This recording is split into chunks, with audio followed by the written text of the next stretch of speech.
Everybody. Hope everyone's hanging in there. This has been such a fabulous discussion already. So again, my name is Kate. I'm a speech language pathologist at CHAP, and we'll be talking a little bit more about how you can be supporting communication right now. So next slide.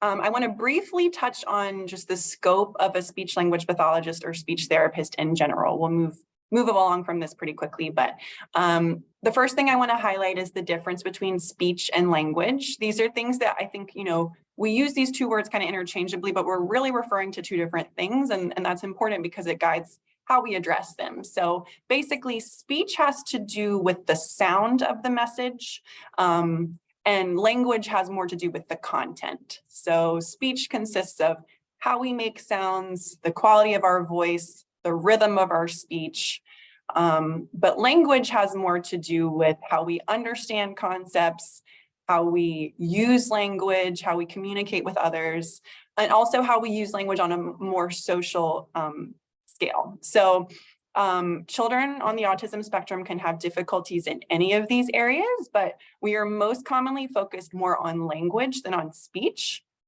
And differences in pragmatic use of language is really a core feature of autism. So often it's an element of what we're going to be addressing. If we can just click one time. Yeah,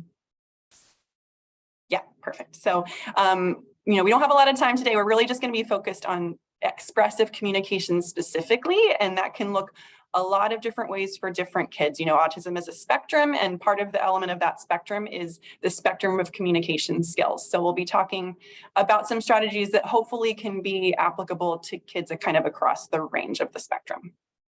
Next slide.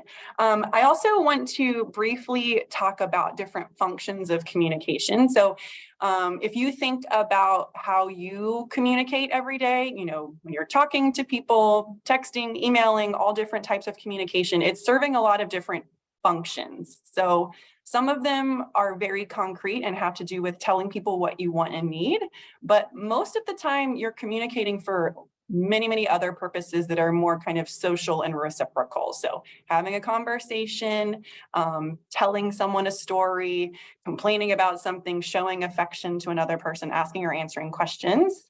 So these, it's really important that when we're thinking about supporting a child on the autism spectrum, that we might be focusing on requesting, especially for earlier communicators, but it's really important that we are focusing on all the different functions that communication can serve.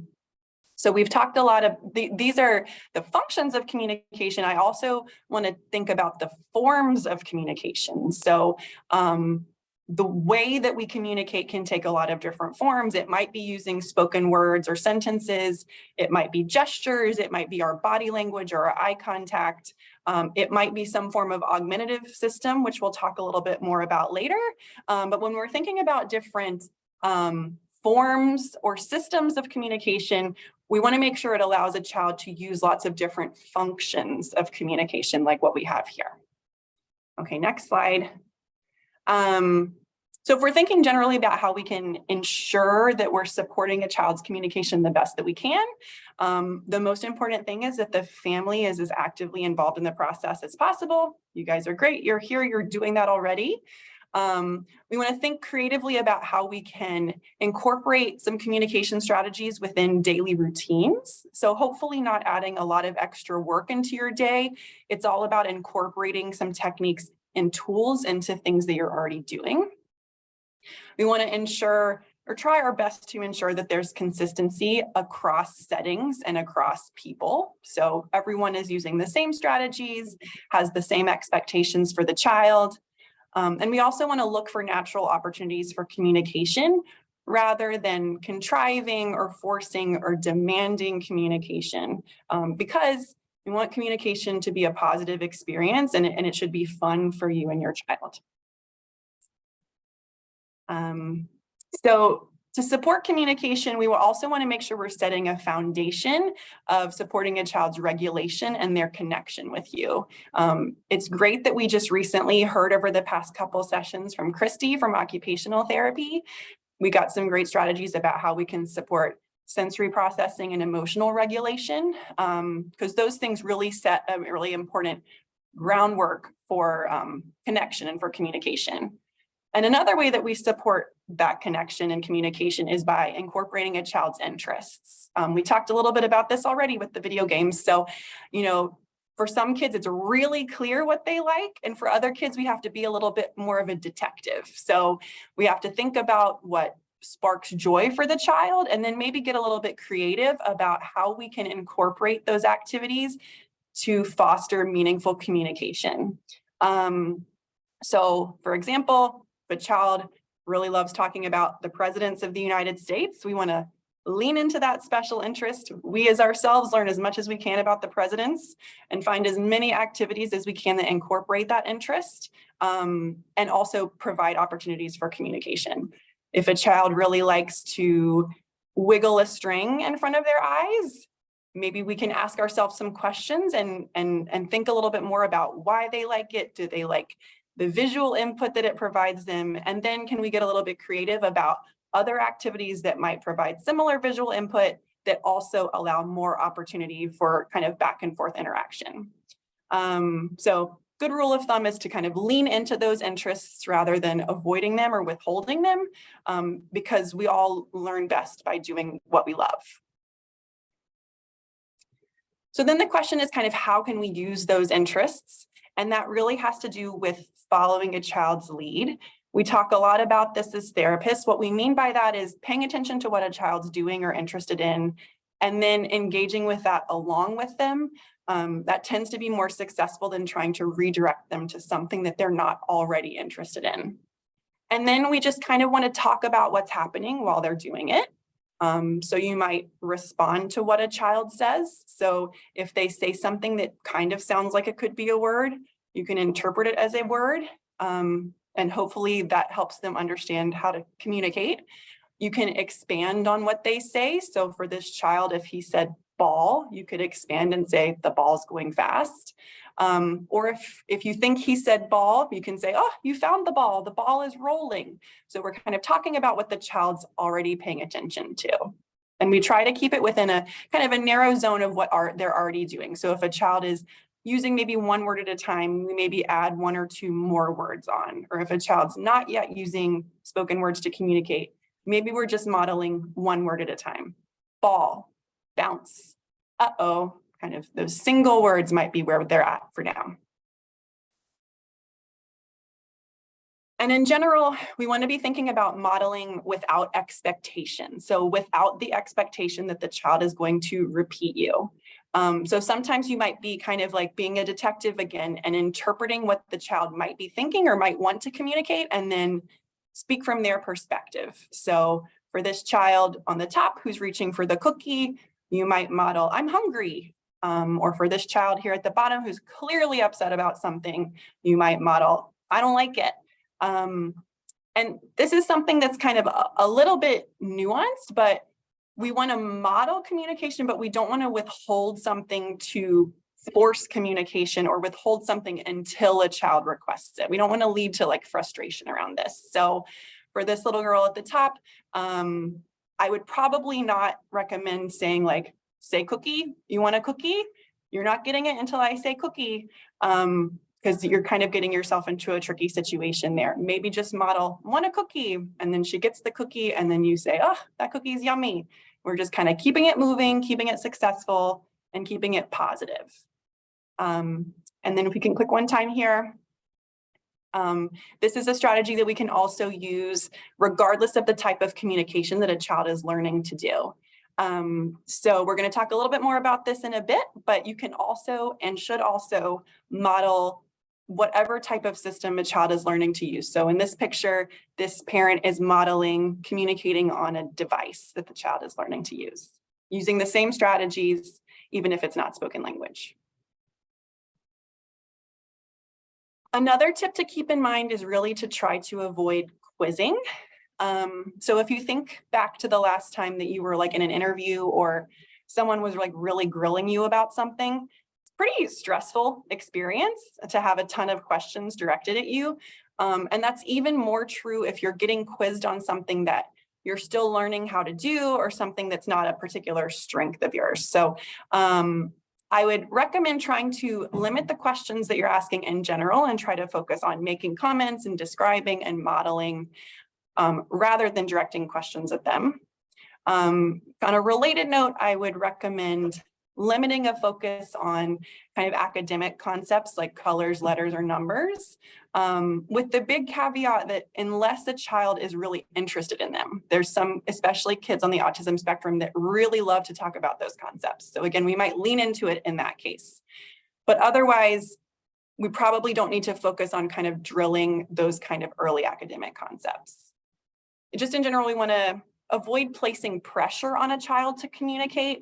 So that's why we try to avoid asking them to repeat things or asking them a lot of questions.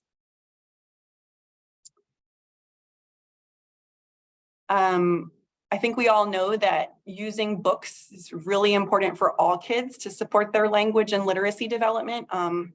But a lot of autistic kids, especially kids who are kind of earlier communicators, have a hard time sitting and paying attention to a whole book, and that is completely okay. It's okay to start small. The most important thing is that we're making reading a fun experience. So we're kind of like fostering an interest in books. So maybe it's only for a second that the child is flipping through the pages while you're kind of describing what's in the pictures using one word at a time. Maybe you guys are looking at the book together and you're describing the pictures, you're not so focused on reading every word on the page. Also a great idea to try books that are repetitive and predictable, like some of the ones that we have here on this slide. Repetitive books can be really great because the child gets a sense of the routine, they can get familiar with it, and then maybe you can pause to see if they can fill in a word. So I think brown bear is one that a lot of us are familiar with. So, you know, every page kind of has a similar sentence. I see a red bird looking at me. I see a yellow duck looking at me. And maybe on the third try, the magic happens. And when you hesitate, the child's kind of filling in a word for you. Kind of a similar concept is this idea of joint action routines, which is kind of a fancy name that just really refers to the idea that you and your child are doing something together that is predictable. So the child can kind of get familiar with the routine where the same thing happens multiple times, and then you can hesitate, you can expand on it, or you can change it. And it just gives a lot of really nice opportunities for communication. So with this example of getting dressed with these pictures here on the right, you might kind of use repetitive and simple language to talk about what's happening, you know, socks on, pants on, and then maybe on that third try, the child says socks, shoes, shirt on, maybe it all comes together. Then maybe you can do something kind of silly or unexpected and see how they respond. So socks on your hands, that's kind of silly. There's lots of opportunity for communication there. So some magic can happen with those types of activities. This is another example of that idea of joint action routines that is kind of, especially for a child that really likes more kind of sensory-based roughhousing play. So same thing, 1, 2, 3, up. And then maybe after they learn that routine, they're saying up on their own. And then maybe you mix it up and they say down, no, up. So that's just another example for a child that's more interested in kind of like big gross motor play. Okay, so we focused a lot on kids who are on the earlier stages of communication, but I did want to briefly touch on answering questions. This is a common concern or thing that parents are looking for more support with. For kids who have more spoken language skills, but still might have a harder time having kind of a back and forth conversation. We have talked a lot about, you know, as much as we can, try to limit repetitive questioning overall. Try not to ask tons of questions to your child all the time, but, you know, responding to questions is a skill that a lot of kids need to work on. So one great and simple strategy to try to incorporate is using visual cues. It tends to be easier for kids to talk about things that are right in front of them, things that they can look at while they're talking about them. So there's a few examples here. So maybe the child gets home from school and you're pulling an art project out of their backpack and you said, "What did you make today?"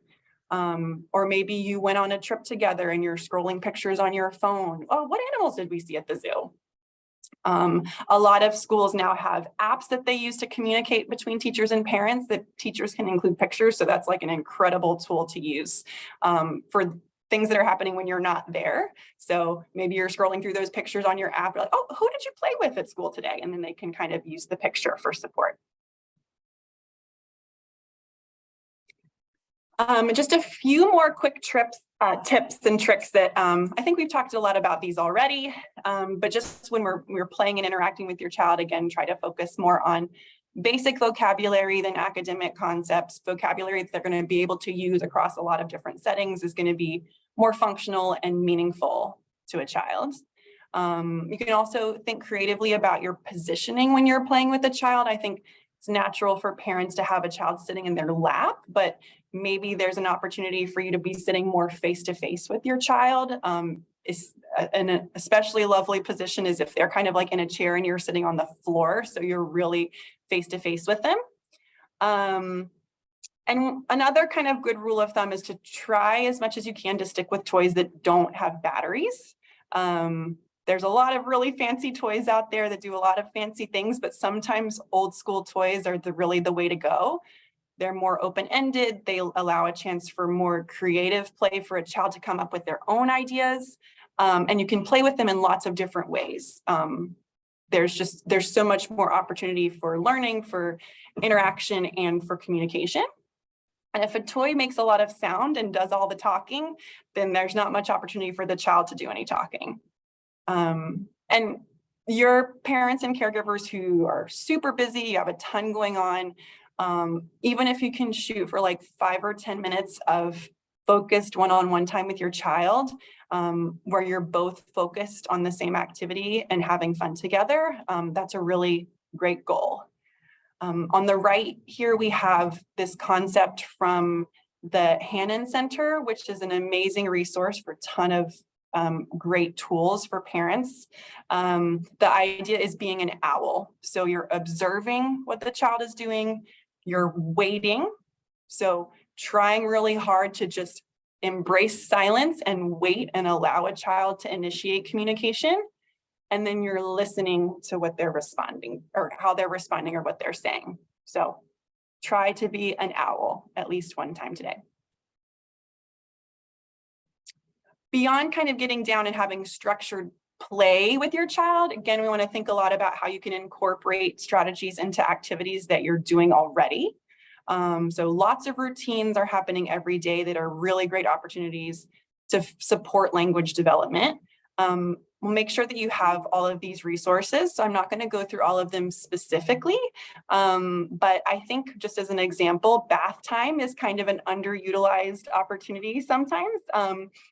It's maybe the only time that you and your child are alone together in the day, and you're probably right down at their eye level. So thinking about things that might happen, you might talk about body parts while you're washing, where's your feet? Let's wash your tummy. There's lots of fun actions that happen while you're taking a bath that you can talk about, pouring, splashing, washing, spilling,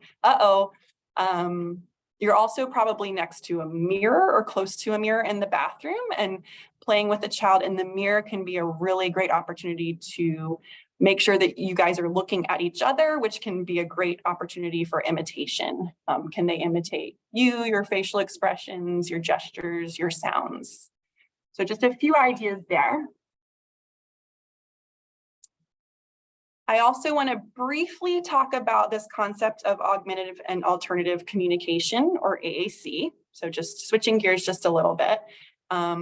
Often if a child is not speaking much or has trouble speaking clearly, or maybe they speak inconsistently, or there's just another reason why speech isn't the best way for them to communicate right now, we often explore some type of AAC system. And this can take a lot of different forms. So it might be something that doesn't involve any technology at all. So on the left side, more of like a picture-based system, maybe like more of a core vocabulary board system. We also think of manual kind of basic signs as being some form of AAC, all the way up to really high-tech speech generating devices like what we have on the right side of your screen. So these are devices that include thousands of vocabulary words. They have the ability to combine words into sentences and generate grammar. And then there's lots of things in between that incorporate some amount of technology in different forms. We know that using AAC can be really beneficial for autistic kids, even kids who are emerging verbal communicators. We know that using AAC builds off of the strengths and visual skills that a lot of autistic kids have. And it also promotes their independence, so they don't always have to be so reliant on imitating or prompting from an adult. It supports their generalization of skills across contexts, and it really can reduce frustration for kids that are maybe having a harder time using speech. Most important thing to drive home is that using these types of AAC systems does not hold a child back from talking. There's lots of research to support that. And in fact, some kids can actually show improvements in their natural speech skills when we introduce AAC. I do want to note there's a lot of different AAC systems out there. No system is created equal. There's a lot of different apps out there as well. They all have different combinations of features, and we as speech language pathologists go through this process called feature matching, where we're trying to match what a child needs to the features of a system. And there's also lots of opportunity or options for obtaining a device through things like insurance funding and that sort of thing. So I would really strongly encourage you to work with a speech language pathologist if you think that some form of AAC system, especially one of the more high-tech systems or apps, might be beneficial. I would not recommend kind of just going out and buying one on your own. But I also know that you guys might be here because you're trying your best to get hooked in with that service, and you don't have access to a speech language pathologist right now. So I did include a couple of good basic free resources here. So there's an app called Sounding Board that you can create kind of basic speech generating device on an iPad or a phone. There's a really great resource called Project Core that has kind of universal core picture systems that you can print off and try out. And also sometimes it doesn't have to be anything fancy. You might just kind of like put a few pictures from Google Images together and start there. But in general, this is something that, takes a little bit of expertise and nuance to find the right fit. So try not to just kind of go out and buy something on your own. I know we're running short on time. Just wanted to touch on a few brief myths that we hear a lot as speech language pathologists, misconceptions that might come up from someone who's really well-meaning, a grandma or a doctor or the cashier at the grocery store. And I think just for the sake of time, the most important thing that I get a lot of questions about is around exposing a child to multiple languages. So many people have the misconception that bilingualism or multilingualism will cause a language delay. But being exposed to multiple languages is not confusing to a child. It's not going to cause a delay. And there's also lots of research that shows that children with delays and disabilities like autism are more than capable of learning more than one language at a time. So there's no reason to think that your child would get confused by exposure to multiple languages. And being bilingual is an amazing thing. It's really valued in our society. We would hate to not give a child an opportunity to be bilingual if they have it. Plus, it's really important for kids to maintain connection to their family and to their culture. So it's really important that you never feel discouraged from speaking multiple languages or your family's primary language with your child. So a few resources there. So just wrap up with a few thoughts. Try not to overthink it. If you're connecting with your child and having fun, you're probably doing it right. And, you might be interacting with a lot of different providers or therapists who have a lot of input about what to focus on with your child, but it's really important that you identify your own priorities for a family and what makes sense for your family. You're the leader of your child's team and you know your child best. So make sure to trust your gut. Right, that was a lot of content. So hopefully we have